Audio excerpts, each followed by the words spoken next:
Sir, आज फिर जामनगर में चोरी हो गई है। इस बार चोरी सेठ आरिफ साहिब के बंगले में हुई है। आरिफ साहिब बता रहे हैं कि सुबह जब वो अलिफाट है तो उन्होंने देखा कि तिजोरी का ताला टूटा हुआ है और तमाम जेवर और नकदी वगैरह गायब। इंस्पेक्टर राशिद गौर से अपने मातहत की बात सुन रहे थे। समझ में नहीं आ रहा कि चोर किस तरह इतनी सफाई के साथ चोरी करता है और निकल जाता है और किसी को पता तक नहीं चलता। इंस्पेक्टर राशिद परेशानी से बोले, जामनगर में ये तीसरी वारदात थी। इससे पहले भी चोर 2 घरों की तिजोरियों पर हाथ साफ कर चुका था। अभी इन 2 वारदातों का सुराग नहीं मिला था कि तीसरी वारदात भी हो गई। इंस्पेक्टर राशिद परेशान अपने दफ्तर में बैठे हुए थे कि मातहत एक शख्स के साथ दाखिल हुआ।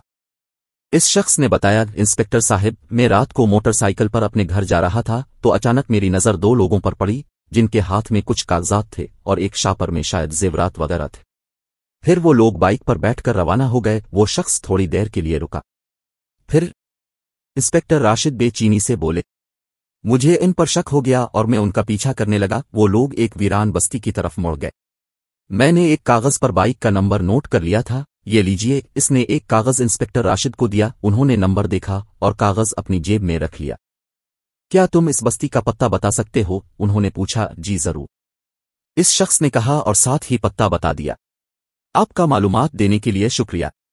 फिर वो शख्स चला गया। इंस्पेक्टर राशिद ने अपने मातहत से कहा, हमें फौरन कार्रवाई शुरू करनी होगी, कहीं ऐसा ना हो कि चोर मजीद कोई वारदात कर दे। तुम फौरन नफरी तैयार करो।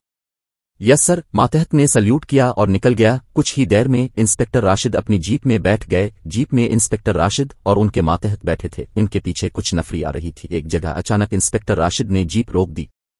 मातहत ने चौंक कर उनसे वजह पूछी।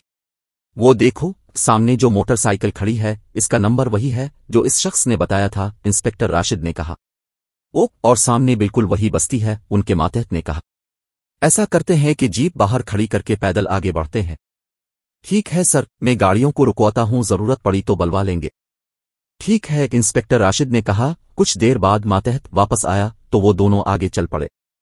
थोड़ा आगे पहुंचकर उन्हें एक आवाज सुनाई दी, अब्बास, आज तो बड़ी अहम फाइलें चोरी की हैं।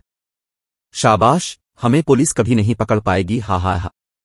इंस्पेक्टर राशिद ने मातहत से कुछ कहा। वो चला गया। वापस आया तो उसके साथ पूरी नफरी थी। इन सब ने दरवाजा तोड़ डाला और हाल में दाखिल हो गए। सारे चोर घबरा गए। सबको गिरफ्तार कर लिया गया। यूं जामनगर के चोर